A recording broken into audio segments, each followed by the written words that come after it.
नमस्कार, good news today देख रहे हैं आप। आपके साथ मैं हूं नवजोत रंधावा। बांग्लादेश के हालात नाजुक हैं। तख्ता पलट के बाद ढाका और आसपास हिंसा थम नहीं रही है। भीड़ के टारगेट पर आवामी लीग और अल्पसंख्यक समुदाय के लोग हैं। मंदिरों पर भीड़ लगातार हमला कर रही है। इस बीच बांग्लादेश में अंतरिम सरकार के गठन को लेकर सुगबुगाहट शुरू हो चुकी है, लेकिन पिछले 24 घंटे में बांग्लादेश में जिस तरीके से वक्त का पहिया घूमा है, उसने भारत की चिंताएं बढ़ा दी हैं। शेख हसीना सरकार का झुकाव हमेशा से भारत की ओर था, लेकिन अब जो ताकतें बांग्लादेश में सर उठा रही हैं, उनका भारत विरोधी एजेंडा किसी से छिपा नहीं है। तो आंदोलन की आड़ में एक बार फिर से वहां कट्टरपंथियों के सर उठाने का उनको मौका मिल गया है। तो ऐसे में सवाल ये कि बांग्लादेश में मौजूदा हालात भारत के लिए कितनी बड़ी चुनौती हैं, और सवाल ये भी है कि क्या बांग्लादेश में जो कुछ भी हुआ है उसमें पाकिस्तान या फिर चीन की भी कोई भूमिका है, क्योंकि खबरें इसी तरह की आ रही हैं। तो आज इन्हीं सवालों पर अपने खास मेहमानों से चर्चा करेंगे और समझेंगे कि आखिर बांग्लादेश का अस्थिर होना हमारे लिए कितना बड़ा सिरदर्द है। लेकिन उससे पहले आपको दिखाते हैं अपनी एक खास रिपोर्ट।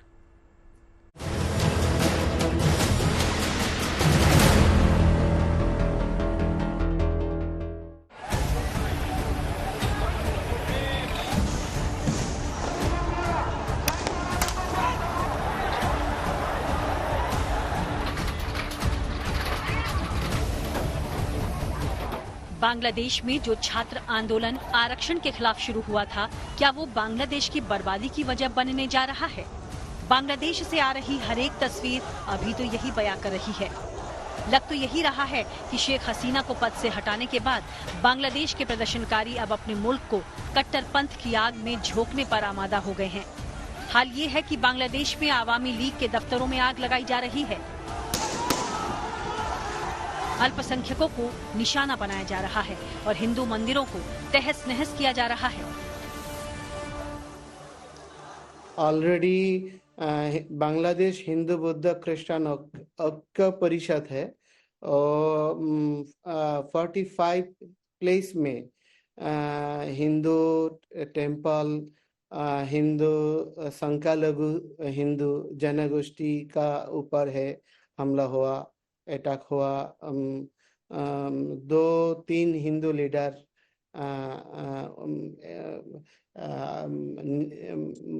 मृत्यु वरण किया।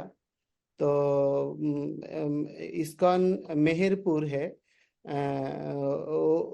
वहाँ पर कल रात में अग्नि संयोग हुआ और आदर्श टेम्पल इस्कॉन अटैक नहीं हुआ। परिस्थिति अच्छा नहीं है। बांग्लादेश में जिस तेजी से हालात बदले हैं, उसके बाद भारत की चिंताएं बढ़ गई हैं। भारत सरकार अभी राजनीतिक दलों से विचार विमर्श कर रही है। हर वो एहतियाती कदम उठाए जा रहे हैं जो इस वक्त बेहद जरूरी हैं। भारत की चिंता इसलिए भी बड़ी है क्योंकि एक लंबी सीमा बांग्लादेश से लगती है और बांग्लादेश में आगे किसी भी तरह की भारत विरोधी मानसिकता का उदय होना भारत के लिए ठीक नहीं है। इस समय जो बांग्लादेश में हुआ है, ये हिंदुस्तान के लिए वर्स्ट केस सिनेरियो है। हिंदुस्तान साफ तौर पे बैकफुट पर है और जो फोर्सेस हैं बांग्लादेश के अंदर जो हिंदुस्तान के खिलाफ है, जैसे कि ISI है, बांग्लादेश के अंदर कई टेररिस्ट ऑर्गेनाइजेशन है, वो चीन और वेस्टर्न वर्ल्ड, उनकी बड़ी पैमाने पर जीत हुई है। हमको बहुत बड़े पैमाने पर नॉर्थ ईस्टर्न स्टेट्स की सिक्योरिटी को बढ़ाना पड़ेगा। हमारे जो डायस्पोरा हैं बांग्लादेश में, उनकी सिक्योरिटी की चिंता भी बड़ी बढ़ गई है। वहाँ कम से कम 10% पॉपुलेशन जो है हिंदू है।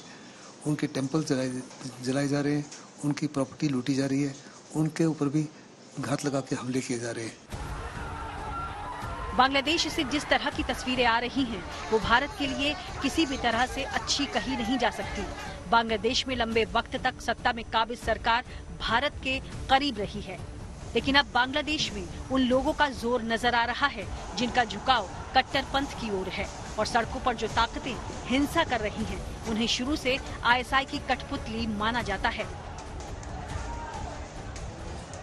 ऐसे में बहुत जबरदस्त हमारे लिए चिंता का विषय है। फिर नॉर्थ ईस्ट में इंसर्जेंसी सब स्टेट्स में तकरीबन खत्म हुई। वो उसकी मुख्य वजह थी कि शेख हसीना ने इंसर्जेंट्स को कोई सेफ सेंचुरी बांग्लादेश में नहीं दी।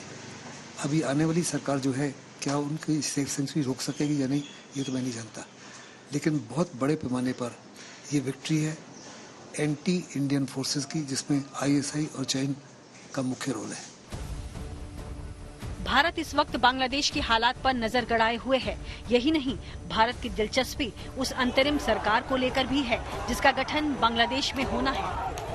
अब तक पड़ोसी मुल्क में अंतरिम सरकार को लेकर तस्वीर साफ नहीं है, लेकिन जो खबरें बांग्लादेश से आ रही हैं, उसका इशारा यही है कि भारत को बांग्लादेश सीमा पर नई रणनीति के लिए तैयार रहना होगा, क्योंकि बांग्लादेश में शेख हसीना और उनकी पार्टी का सूरज करीब करीब अस्त हो चुका है।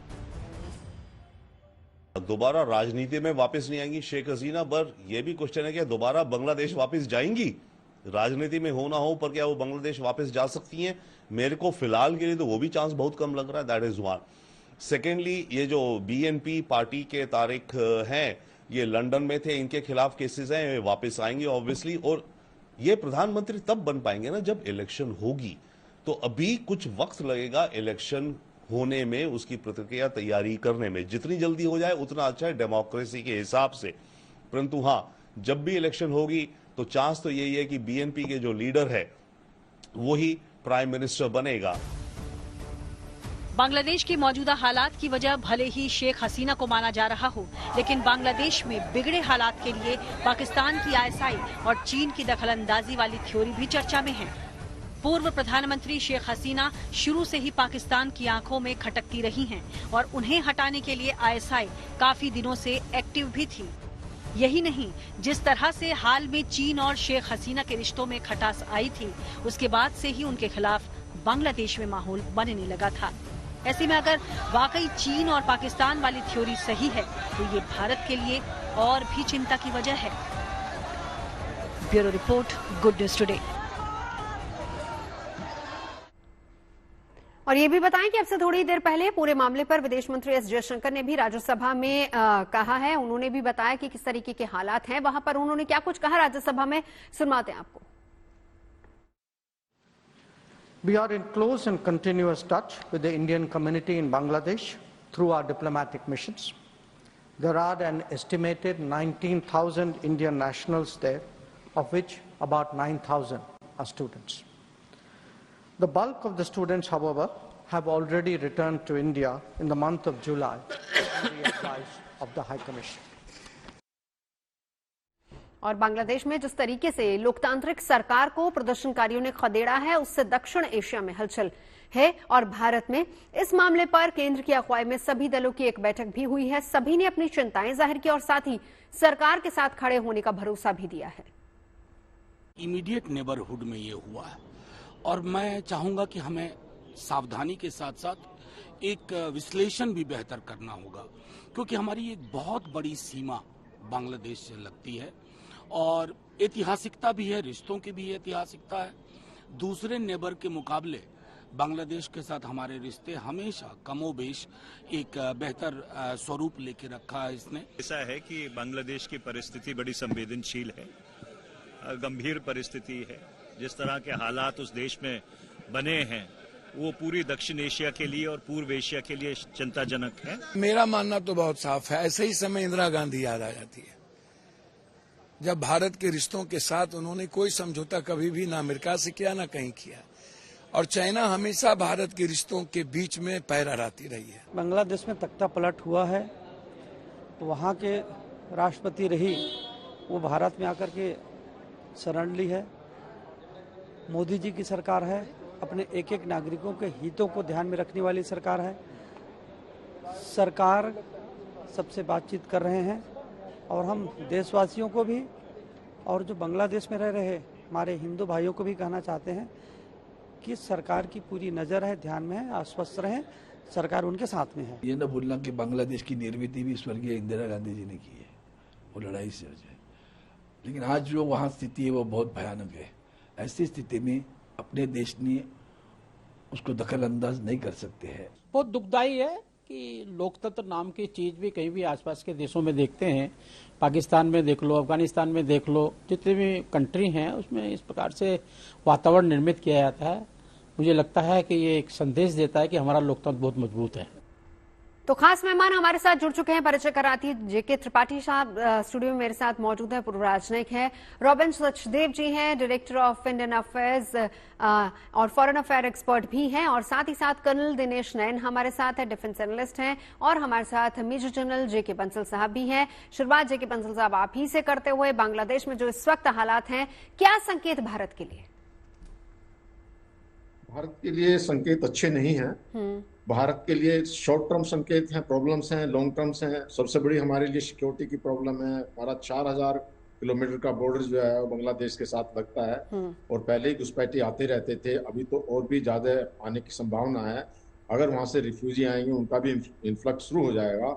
और सबसे जो खतरनाक बात यह है कि जो वहाँ की एक जेल है, प्रदर्शनकारियों ने उसके जेल के फाटक खोल दिए और 498 कैदी निकाले, जिसमें कम से कम 20 आतंकवादी हैं, और आतंकवादी वहां से हथियार लेकर आए हैं, और वो सारे ISI के इशारे पे काम करते हैं। जमात इस्लामी जो वहाँ की एक पार्टी है जिस पर बैन लगा हुआ था, वो पूरी सक्रिय हो गई है और वो इस तरह के एक्टिविटी कर सकती है। दूसरा ये है कि जो वहाँ भारतीय कम्युनिटी है, जो भारतीय हमारे 19,000 इंडियन नेशनल है, उनको भी ऊपर में सुरक्षा का बड़ा प्रॉब्लम है। और जो इसके अलावा करीब 8% जो है हिंदू हैं, उनके ऊपर जो अटैक शुरू हो गया है, उनको जो सताया जा रहा है, उनको जो कई की तो मौत भी हो गई, और मंदिरों के ऊपर जो अटैक हो गया, ये बहुत ही खतरनाक है। इसके अलावा जो ट्रेड है वो इफेक्ट हो रहा है।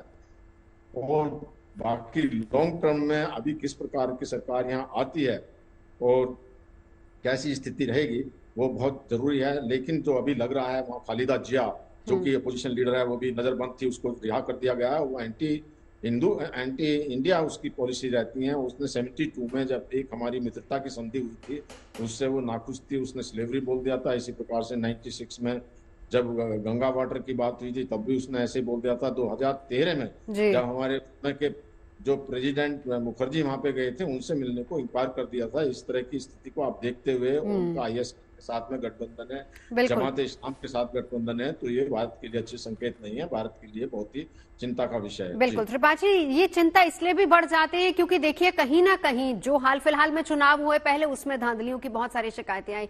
उसके बाद अगर बात की जाए, अभी हमारे जितने पड़ोसी हैं वहां पर, चाहे डायरेक्टली कह लीजिए या इनडायरेक्टली कह लीजिए, चीन का कहीं ना कहीं दखल है, दबदबा, और यहाँ तो पाकिस्तान और चीन दोनों का है। त्रिपाठी जी बिल्कुल, देखिए आप पूरी तरह से सही कह रही हैं, क्योंकि आप जियो स्टैटिकली देखिए तो भारत के उत्तर में चीन भारत के खिलाफ है, नेपाल को खिलाफ करने की कोशिशें होती रही हैं।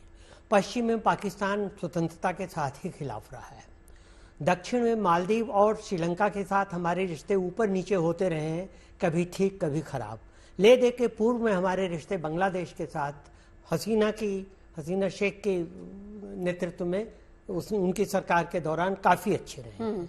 अब उसको भी डिस्टेबलाइज करने की कोशिश हो रही है और कर दिया गया है। और ये देखिए, इसे अब ये बात खुलकर सामने आई है कि 2018 में खालिदा जिया के बेटे जो हैं, उन्होंने लंदन में रहते हैं, लंदन में उन्होंने ISI के चीफ से बात की और फिर ये प्लानिंग हुई, और 2019 में ये दोनों फिर सऊदी अरेबिया में मिले। वहाँ इस प्लानिंग को एक और अमली जामा पहनाने की कोशिश हुई।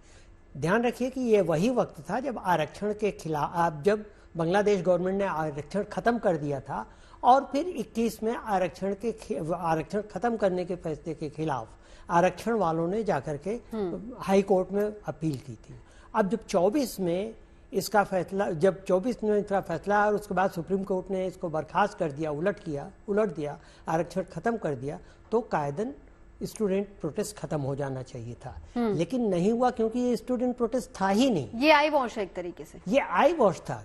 क्योंकि देखिए, बांग्लादेशी पब्लिक सर्विस कमीशन साल भर में 3000 से करीब नौकरियां एडवर्टाइज करती है A और B ग्रुप की।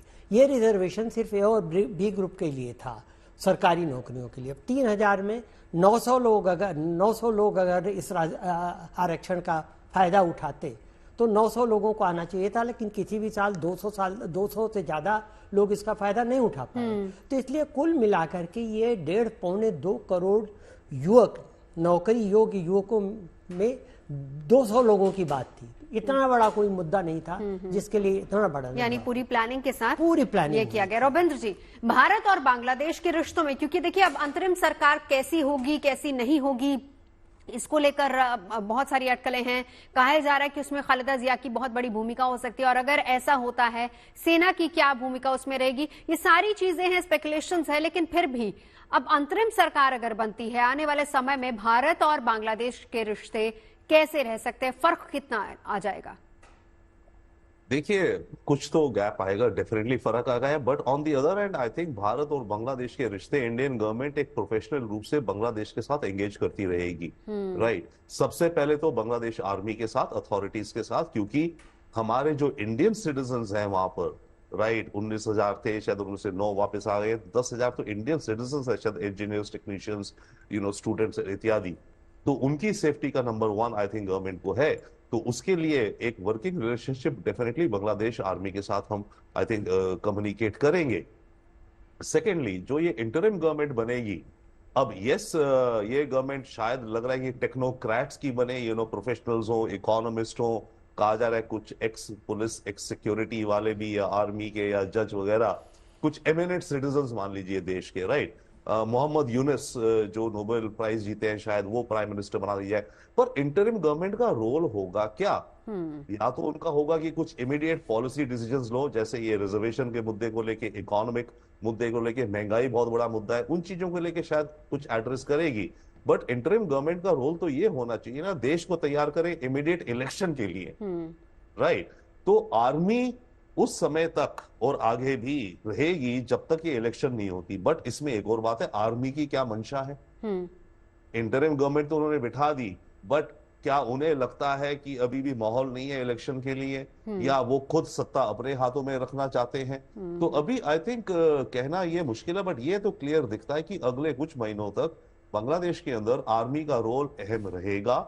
और भारत और बांग्लादेश के जो रिश्ते हैं अभी इमीडिएट टर्म पे, हम वर्किंग रिलेशनशिप रखेंगे और उस पे काम करेंगे एज सॉवरेन स्टेट्स, हम दोनों कंट्रीज हैं। बट यस, उसके अलावा जो कॉम्प्लिकेशंस है हमारे लिए, ambassador Tripathi, major general Bansal साहब ने very eloquently have said, there multiple other challenges जो हमारे को clear cut writing on the wall दिख रही है। और कुछ ऐसी भी चीजें होंगी जो शायद अभी हम इमेजिन नहीं कर सकते, जो नेगेटिव इफेक्ट हमारे ऊपर आएगा, हमारे नॉर्थ ईस्ट में डिस्टर्बेंसेस बढ़ सकते। देखिए, सारा तरफ हो गया तो केवल हमारा चिकन नेक रह गया ना वहां पर, बिल्कुल, जो कि सर्कल नहीं है। उसके अलावा रिफ्यूजीज आएंगे, हमारे पे इकोनॉमिक प्रेशर पड़ेगा अगर रिफ्यूजीज आते हैं, क्योंकि बॉर्डर आप टोटल सिक्योर नहीं कर सकते, और उन्हीं में से हो सकता है कुछ आतंकी आए। तो एक तो इकोनॉमिक प्रेशर जितने आते हैं, देखो कम आए होपफुली, या जो भी उनको बेस करना कैंप्स में, उनके अंदर कोई आतंकी आए, उनको कैसे फिल्टर आउट करना। तो ये तो इमीडिएट चैलेंजेस हमें दिख रहे हैं। एक तरीके से बॉर्डर पर भी अनरेस्ट हो जाएगा, और इसीलिए शायद एक्स्ट्रा डिप्लॉयमेंट बीएसएफ की तरफ से वहां की गई है। कर्नल, आपको भी इंक्लूड करते हुए यहाँ पर रॉबिन जी ने जो बात कही, मैं उसी बात को आगे बढ़ाऊंगी कि सरकार कैसी रहती है, अभी तक हम सिर्फ नजर ही बना रहे हैं। कर्नल, अभी रॉबिन जी जो बात कर रहे थे कि सरकार कैसी बनेगी, उसमें सेना का कितना दखल होगा, या फिर उसमें खालिदा जिया की पार्टी का कितना दखल होगा, ये सारी चीजें एक तरफ है। लेकिन देखिए, अब सवाल ये भी है यहाँ पर, जैसा कि त्रिपाठी जी ने बहुत अच्छी बात यहाँ पर कही कि जो प्रोटेस्ट थे वो तो एक आई वॉश था, असल में तो शेख हसीना को हटाना था, तख्ता पलट करना था। तो इसके बाद मंशा भी तो उसी तरह की रहेगी ना फिर? देखिए, सामने दिखाई दे रहा नवजोत हमको, जो एक प्रोटेस्ट शुरू हुआ आरक्षण के खिलाफ, आज वो कम्युनिज्म के अंदर बदल चुका है। जैसे कि सुनियोजित तरीके से जो हिंदुओं के ऊपर अटैक हो रहे हैं, जो मंदिरों पर अटैक हो रहा है, और जिस प्रकार से आवामी लीग के जो लीडर्स हैं उनको जिंदा जलाया जा रहा है, उनकी प्रॉपर्टीज को नष्ट किया जा रहा है, ये सब दिखाता है कि ये एक प्लान्ड तरीके से पहले से सुनियोजित था। किया किसने है? जमात इस्लामी ने, या फिर ये कह लीजिए जमात इस्लामी के साथ में जो इस्लामी क्या नाम, स्टूडेंट्स का जो इनका शिविर है, छात्र शिविर नाम से जो इनके स्टूडेंट्स की विंग है, उन्होंने शुरुआत कैसे हुई? शुरुआत देखो, 2 महीना पहले अगर आप देखें इस चीज को, तो एक हाई कोर्ट ने कहा कि भाई जो पहले सरकार ने बांग्लादेश की शेख हसीना के नीचे एक आरक्षण की नीति बनाई थी, उन लोगों के लिए जिन लोगों ने स्वतंत्रता के टाइम पर जो है वो मुक्ति वाहिनी के जो लोग थे उनके परिवारों के लिए, और उस आरक्षण के 30% के आरक्षण के कारण जो स्टूडेंट्स हैं वहां पे बांग्लादेश के अंदर, जो कि एजुकेटेड हैं, मैं अनएजुकेटेड की जो जिनकी पढ़ाई लिखाई में जो कम है उनकी बात नहीं कर रहा हूँ, युवा की मैं, पढ़े लिखे युवा जो हैं उनके लिए प्रॉब्लम आ गई थी कोरोना के बाद में। वहां पे बिल्कुल भी कोई भी किसी भी प्रकार का कोई एम्प्लॉयमेंट नहीं मिल पा रहा था। $40 बिलियन का जो है ये एक तरीके से व्यापार कर रहा था बांग्लादेश, बड़ी इकोनॉमी इसकी उठती चली जा रही थी, लेकिन कोरोना ने सब कुछ डुबा दिया, क्योंकि जो इनका जो कारोबार था, जो हस्तकला थी, उसके ऊपर ज्यादा बेस था। लेकिन जो ये स्टूडेंट्स थे, जो पढ़े लिखे स्टूडेंट्स थे, इनको ऐसा लगा जैसे कि इनका सब कुछ लूट लिया गया। हालांकि जैसा बताया गया त्रिपाठी जी द्वारा कि था कुछ भी नहीं खास। और इस बात को लेके एक जो बच्चों में, जो युवाओं के अंदर एक भावना भटकती है, बढ़ती है, उसका पूरा फायदा उठाया गया जमात इस्लामी के द्वारा। ISI इसमें पूरा गेम खेल रहा था। इनके उच्चायुक्त जो है उनके माध्यम से पूरे साल में पैसा दिया गया जमात इस्लामी को, इनके स्टूडेंट विंग को। और साथ ही साथ में रही बात सेना की, देखिए सेना के जो चीफ हैं मुकर्रर-उज़-ज़मान, इसको अपॉइंट कब किया गया था? 23 जून 2023 को। किसने किया? शेख हसीना ने। लेकिन बाद में जब मालूम चलने लगा इसके बारे में कि इसका रुझान चीन की तरफ, तो भारतीय एजेंसियों ने भी शेख हसीना को इसके बारे में जो है काफी डिटेल के अंदर बोला था कि भाई ये थोड़ा आपको सतर्क रहना पड़ेगा। अब यहाँ पे जो चीफ है उसने सोचा मौका अच्छा है, शायद जैसे पाकिस्तान के अंदर तो खुल के आते हैं, पर्दे के पीछे शायद ये मार्शल लो यहाँ पे लग जाए। लेकिन मैं आपका बात चलते चलते एक बात पे जरूर ध्यान दिलाना चाहूंगा कि स्टूडेंट्स जिन्होंने एंटी रिजर्वेशन मूवमेंट शुरू की थी, उनके ही कल वक्तव्य आए थे और उन्होंने डिमांड की थी ओपनली कि जो लोग ना तो वो मिलिट्री रूल चाहते हैं, ना ही वो फैसिस्ट गवर्नमेंट चाहते हैं, ना ही वो चाहते कट्टरपंथी लोग आगे आए।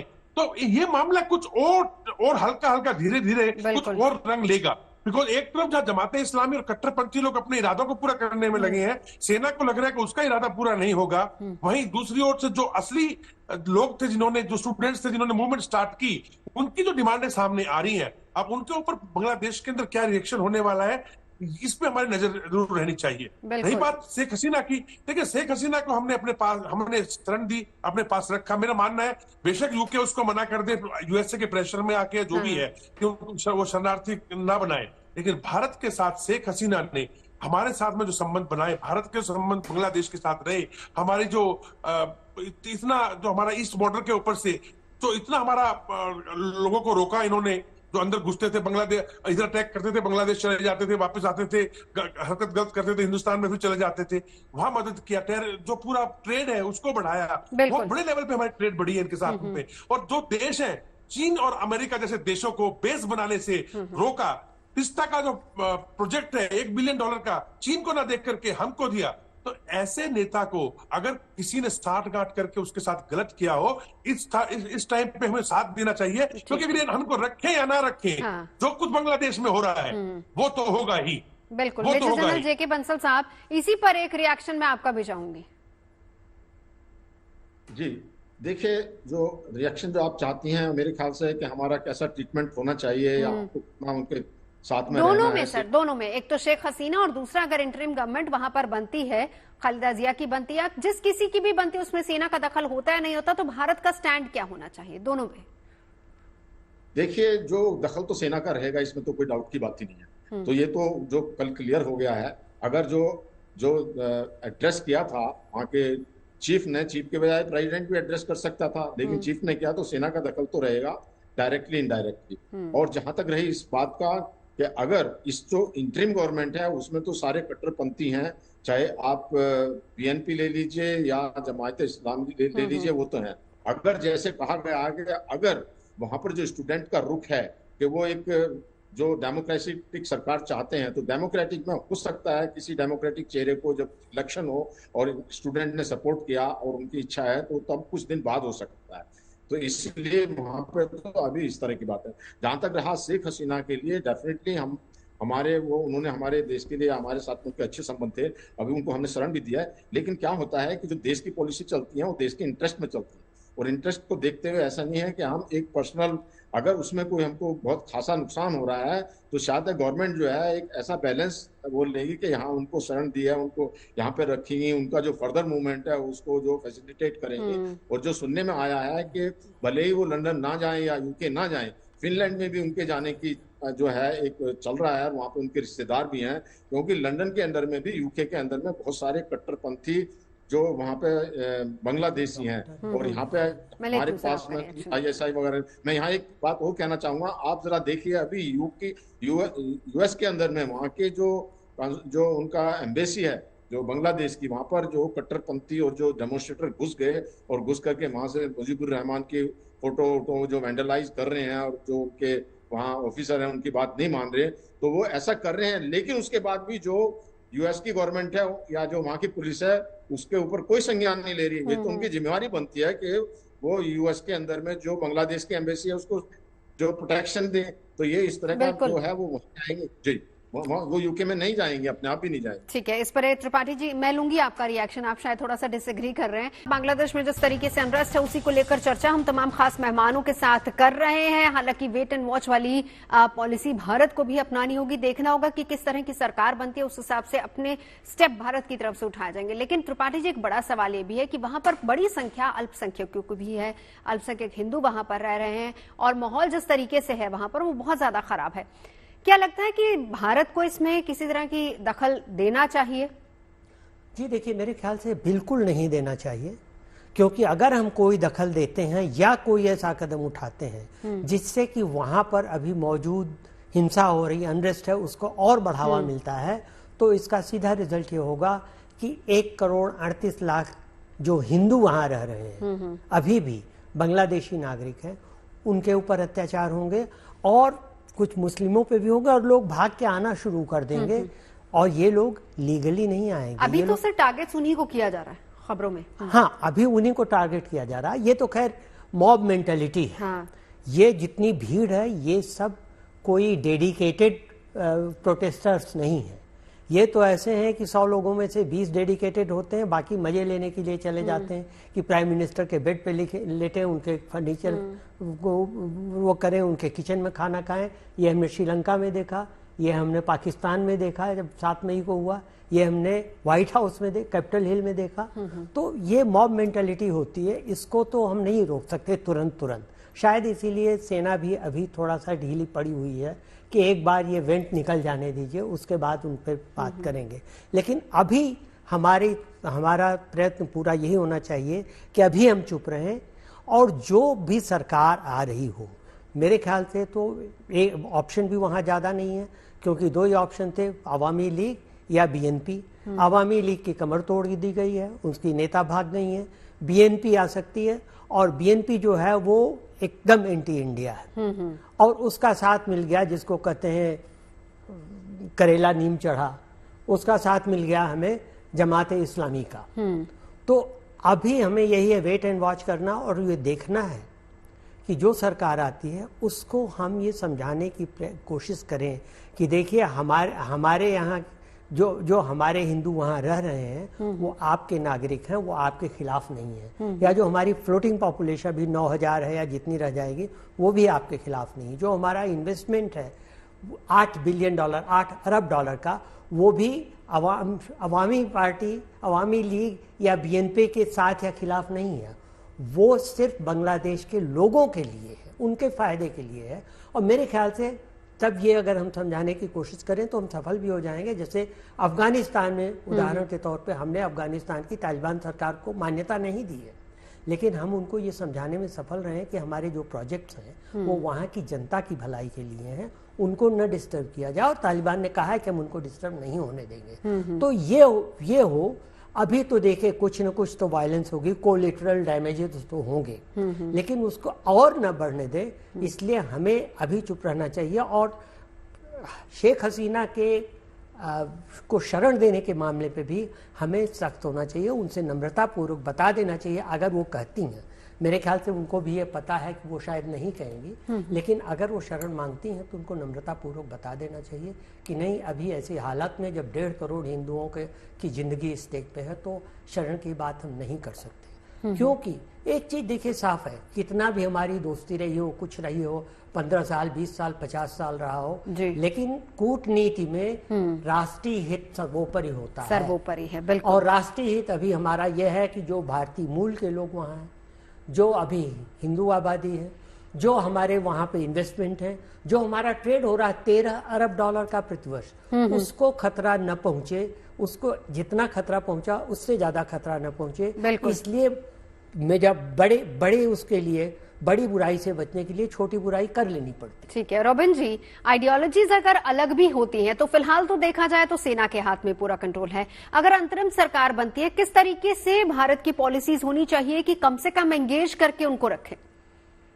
सर्टनली जैसे एम्बेसडर त्रिपाठी अभी कह रहे हैं, और जो दिखता है अभी फिलहाल तो इंडियन गवर्नमेंट जो अथॉरिटीज हैं इस समय बांग्लादेश में इज द आर्मी, वो कह रहे हैं उन्होंने देश में कंट्रोल लिया है, तो एज अ सॉवरेन कंट्री वो उनकी अथॉरिटी है, तो हमें उनकी आर्मी से कम्युनिकेट करना होगा। इट सीम्स थोड़ा स्ट्रेंज है क्योंकि होता क्या है, डिप्लोमेसी और governments deal with other governments, government does not deal with the army of another country, but वहां पे वो आर्मी कह रही कि वही लीडर है तो we'll have to deal with them. उनको ऑफ कोर्स हमें मैसेज देना होगा अव्वल तो कि जो हमारे वहां सिटीजन्स हैं उनकी प्रोटेक्शन के लिए प्लीज इंश्योर करें मैक्सिमम, राइट, जो हमारे 8-9-10 हजार सिटीजन्स हैं। एंड सेकेंडली हमें उन्हें रिमाइंड करके पुश करके जैसे भी परसुएड करके कि भाई जो माइनॉरिटीज हैं वहां पर उनके खिलाफ एक्शन ना हो और ये वायलेंस रोका जाए। परंतु अभी कुछ दिनों तो लगता है ये वायलेंस 2-4 दिन चलेगा। अगर आर्मी ने 2-4 दिन में रोक लिया तब भी अच्छी बात है। I would say martial law लगा देगी आर्मी या जो भी करेगी, राइट। तो फिलहाल ये रहेगा। इंटरिम सरकार जो आएगी तो मेरे ख्याल से वो ज्यादा फॉरेन पॉलिसी के मामले में, जैसे आप उसके कॉन्स्टिट्यूशन में भी देखिए ना, उसमें इकोनॉमिस्ट है, ठीक है, सिक्योरिटी लेफ्टिनेंट जनरल्स हैं, कुछ रिटायर्ड या सर्विंग भी होंगे, परंतु उनका फोकस ये होना चाहिए टेक्निकली स्पीकिंग, अगर ये चाहते हैं कि वापस कोई सरकार बने, कि कुछ पॉलिसीज फिलहाल के लिए देखे और इलेक्शन की तैयारी करवा के इलेक्शन करवाए। अब उसमें जो जीत के आता है, जो कि मोस्ट प्रॉब्ली बीएनपी है, जो भी आएगा वो प्रधानमंत्री बने वहां का। मैं शेख हसीना के बारे में फिर एक बात करना चाहता हूँ। शेख हसीना लंदन जा सकती हैं, बट वहां भी कॉम्प्लिकेशंस हैं। यूके उनकी पॉलिसीज को क्रिटिसाइज करता था, one, and secondly I think as one of our panelist said, Bangladesh diaspora अच्छी नंबर्स में है यूके में, तो जहां भी अगर ये रहेंगी ना, जिस घर में भी या जिस होटल में, उसके बाहर धरना और कुछ उस तरह का हो सकता है। तो ब्रिटिश गवर्नमेंट वो भी फैक्टर इन करेगी, और ब्रिटिश गवर्नमेंट ने कई बार कहा है कि हमारे देश की इंटरनल सिक्योरिटी के लिए सबसे बड़ा एक खतरा जो है वो रेडिकल इस्लाम है। तो उन्हें ये होगा कि भाई रेडिकल इस्लाम और एक्टिवेट हो जाएगा अगेंस्ट शेख हसीना। तो we don't know whether London, another could be Dubai. देखिए ये जो लीडर्स है ना पाकिस्तान के, बांग्लादेश की, इनकी प्रॉपर्टीज हैं बेइंतहा, बैंक अकाउंट्स है बेइंतहा, लंदन में भी, दुबई में भी, न्यूयॉर्क में भी। तो दुबई भी ये कंफर्टेबल है, और Dubai is better also because Dubai में लॉ एंड ऑर्डर कंट्रोल में है। ब्रिटेन में तो सड़कों पे, लंदन पे आप आके डेमोन्स्ट्रेट कर सकते, दुबई में कोई नहीं कर सकता, right. So it may be, और रिलेटिव्स होंगे इसके दुबई में भी। सो फिनलैंड की भी बात चल रही थी सर, या could be some reason, Finland could also be, उस केस में we don't know, maybe उनको कोई रिलेटिव वहां पर है एटसेट्रा, या फिनलैंड कुड भी दूर है, वहां पे कोई ज्यादा इस्लामिक नहीं है, may be she would, but probably it will depend. I would think more, it could be any of these. अभी तो हम अटकलें लगा रहे हैं, बट कुछ प्रोज एंड कॉन्स हम समझ सकते हैं। बिल्कुल। कल्याण, आने वाले समय में खालिदा जिया की भूमिका क्या रह सकती बांग्लादेश में, और चाहे वो इंटरिम सरकार हो या फिर आने वाली सरकार की बात करें, अगर चुनाव होता है तो? देखिए, वकार और जमान का बस चलता तो कल से मार्शल लॉ लगा देते, लेकिन जो आवाजें मैंने आपको बताई हैं, कुछ उठ रही हैं स्टूडेंट्स की, कि they are not in favour कि वहां पे आर्मी रूल लगे, यहाँ पे फैसिस्ट लोग आए, तो उसमें सोच समझ के थोड़ा सा फूक फूक के कदम रखा जा रहा है। अभी खालिदा जिया को जो है जेल से कल छोड़ दिया गया। उनकी पार्टी जो है बांग्लादेश नेशनलिस्ट पार्टी, पिछले इलेक्शंस के अंदर उनको इलेक्शन कमीशन जो है वो बैन कर दिया था इलेक्शन लड़ने से, जिसके कारण उन्होंने इलेक्शन नहीं लड़ा था इन लोगों ने, और शायद इलेक्शन के अंदर उनका कोई जीत करके भी नहीं आया। तो एज ए एंट्रीम गवर्नमेंट हो सकता है कि अभी जो आग चल रही है उसको थोड़ा शांत करने के लिए वकार और जमान जो है जनरल साहब आर्मी चीफ भाग के, वो इनका कुछ वो ले लें, और एक तब तक के लिए अपने पास पावर रखें, और उनके पास कहने को भी हो जाएगा कि भाई हालात इतनी बुरी थी कि हमें कुछ करना ही पड़ेगा। लेकिन मेरा मानना पर्सनली ये है नवजोत, अगर आप मैं कहना चाहूँ तो दिख रहा है हमको अभी कि ये सिचुएशन ऐसे ही आके जाके अनफोल्ड होगी, मुझे नहीं लगता है। क्योंकि जिस प्रकार से, देखिए, अवामी लीग का बहुत बड़ा बेस है बांग्लादेश के अंदर, हमें नहीं भूलना चाहिए। ये नहीं है कि शेख हसीना चला गया तो अवामी लीग खत्म हो गया, और ये है कि शेख हसीना वापस नहीं जाएगा, ये कहना भी गलत होगा हमारे लिए, क्योंकि इनके पास लीडरशिप के अंदर अगर कोई वहां पे पहचान में है तो शेख मुजीबुर रहमान की फैमिली में से शेख आज की तारीख में तो यही है। और वहां पे जो लोग हैं जिन्होंने एजुटेशन किया था इन स्टूडेंट्स ने, अगर वो स्टूडेंट्स आज की तारीख में बहुत लॉजिकली, इमेच्योरली बोल लो, इमेच्योर है अलग बात है, लेकिन लॉजिकल ये बोल रहे हैं कि हमें फैसिस्ट नहीं चाहिए, हमें आर्मी रूल नहीं चाहिए, हमें तो जो है एक गवर्नमेंट वो चाहिए जो डेमोक्रेटिक गवर्नमेंट चाहिए, उस तरफ की तरफ वो नजर रख रहे हैं, उसके ऊपर डिमांड कर रहे हैं। तो चीजें आने वाले टाइम में अगर कोई फोर्स करने की कोशिश करेगा, चाहे वो जमाते इस्लामी वाले हो या फिर बांग्लादेश नेशनल पार्टी वाले हो, इतनी आसान तो नहीं होगी। हाँ, ये कहना कि अभी अवामी लीग एकदम से वापस से आ जाएगी, वेल उसका तो कोई चांस बनता नहीं है, क्योंकि जो ये आरक्षण के मुद्दे ने मामला पूरा गड़बड़ा दिया है और जो जितना कंफ्यूजन पैदा हुआ है बांग्लादेश के अंदर, वो नहीं रही। बात शेख हसीना की, देखिए इनको फिनलैंड और बेलारूस तक की बातें हो रही थी कि इनको शायद वहां पे शिफ्ट किया जा सकता है। मैं मानता हूं कि 1,40,00,000 लोग हमारे वहां पे हैं, अटके हुए, मतलब हिंदू हैं जो रहते हैं वहां पे, लेकिन क्या किसी भी इस्लामिक कट्टरपंथी देश में आप मुझे दिखा सकती हैं कि भारत का इन्वॉल्वमेंट ना रहा हो, फिर भी हिंदुओं पे अटैक ना हो रहे हो, या उन पे जुल्म ना किए जा रहे हो, उनको घटाया ना जा रहा हो? पिछले 71 से लेके अब तक का आप आंकड़ा देखिएगा, 32% थे हिंदू, आज कितने हैं? 7 या 8%। तो बाकी टाइम पे हिंदुस्तान ने कौन सा शेख हसीना को लेकर के बैठे थे, उसके कारण सारा कुछ हुआ। 6 साल पहले रह चुकी है शेख हसीना इस देश के अंदर, इनके पति को हमने नौकरी तक दे रखी थी यहाँ पे, जानता है पूरा बांग्लादेश जानता है इस बात को। अभी देखिए पाकिस्तान को ये तो दुख हो रहा है, फवाद चौधरी ने कल क्या स्टेटमेंट दिया, शेख हसीना को लेकर क्यों बैठा है हिंदुस्तान, क्यों उसकी मदद कर रहा है?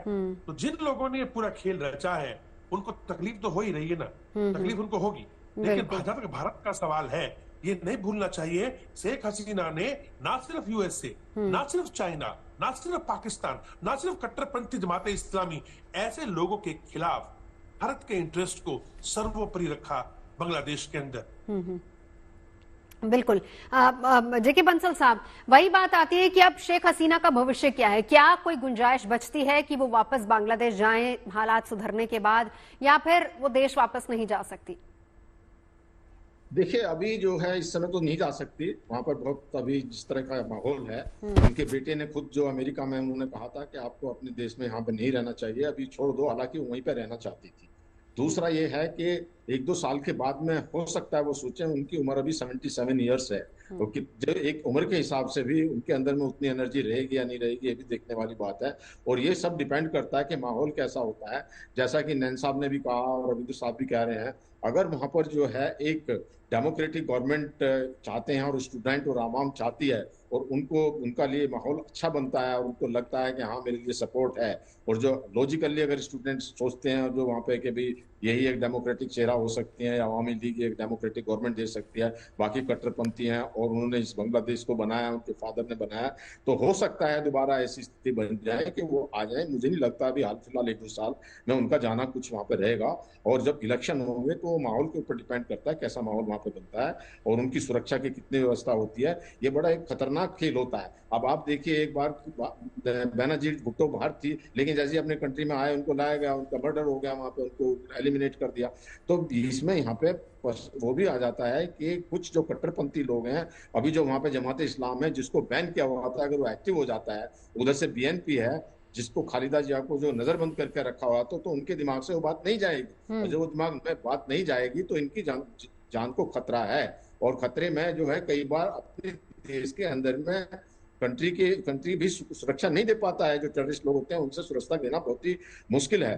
जब पावर में होता है उस समय सुरक्षा देना मुश्किल हो जाता है, जब पावर में नहीं है तब तो जी त्रिपाठी जी, देखिए चाहे हम म्यांमार की बात कर ले, श्रीलंका की बात कर लें, पाकिस्तान की बात कर लें, ऊपर चीन तो खुद है ही, और अब बांग्लादेश में जो हालात हैं, अब सर ये, और मालदीव का भी जिक्र करूं, जिस तरीके से हर तरफ से कहीं ना कहीं चीन का दबदबा और दखल बढ़ता जा रहा है, भारत के लिए एट प्रेजेंट आज की तारीख में कितना चैलेंजिंग समय है भारत के लिए? क्या आगे भारत का स्टैंड होना चाहिए? देखिए हमारे लिए तो ये तलवार की धार पे चलने जैसा है आज के Pakistan is a gone case for us. Pakistan को हम नहीं कह सकते कि पाकिस्तान के साथ हमारे रिश्ते निकट भविष्य में कभी सुधरेंगे, न चीन के साथ, क्योंकि आइडियोलॉजिकल डिफरेंस है, उसके साथ ही साथ हम लोगों के इंटरेस्ट एकदम डायमेट्रिकली अपोजिट है। नेपाल के साथ हमारे रिश्ते सुधरते बिगड़ते रहे हैं, मालदीव के साथ हमारे रिश्ते सुधरते बिगड़ते रहे हैं, श्रीलंका के साथ रिश्ते सुधरते बिगड़ते रहे हैं। हमें मालदीव को भी देखिए, जब मालदीव में नई सरकार आई थी तो हमने काफ़ी वो किया था कि मालदीव को बायकॉट करो, ये करो, वो करो। लेकिन धीरे धीरे देखिए मालदीवियन सरकार को भी ये समझ में आ गया कि भारत हमारा इमीडिएट नेबर है और हिंद महासागर में भारत नेट सिक्योरिटी प्रोवाइडर है, इसलिए भारत के साथ झगड़ा मोल लेना ठीक नहीं होगा। उन्होंने गाए बगाए भारत की तारीफ करनी शुरू कर दी। उसके रिजल्ट में उनको कर्ज की जो रीपेमेंट की एक्सटेंशन मिल गई। बांग्लादेश के साथ, म्यांमार के साथ हमारे रिश्ते कभी भी खराब नहीं रहे हैं। Even at the peak of the military regime, जबकि आंग सान सू की को गिरफ्तार किया गया था, कैद में रखा गया था, तब भी हमने उनको इंगेज किया था अमेरिका और पूरे पश्चिम के विरोध के बावजूद। मैं म्यांमार डेस्क में था, काम कर रहा था, तो मैंने मेरी जो इंटरेक्शन होती थी अमेरिकन से, तो हम यही कहते थे। अब बांग्लादेश के साथ भी कमोबेश वही चीज़ है। कोई भी सरकार आए, रिश्ते सरकारों के रिश्ते देश के साथ दूसरे देश के बनते हैं। सरकारें आती जाती रहती और सरकार खत्म हो जाने से रिश्ते खत्म नहीं हो जाते। बिल्कुल। तो अब जो है, अब हमारे लिए यही सबसे बड़ा चैलेंज है कि कम से कम बांग्लादेश को, अभी मालदीव और श्रीलंका के साथ तो हम और नेपाल के साथ भी रिश्ते अच्छे करने की कोशिश कर रहे हैं, बांग्लादेश के साथ रिश्ते और खराब ना हो, अगर बहुत अच्छे ना हो सके तो कम से कम उसको एंगेज करके कहीं ना कहीं रखा जाए। चलिए, तमाम खास मेहमान आप हमारे साथ जुड़े, चर्चा के लिए बहुत बहुत शुक्रिया।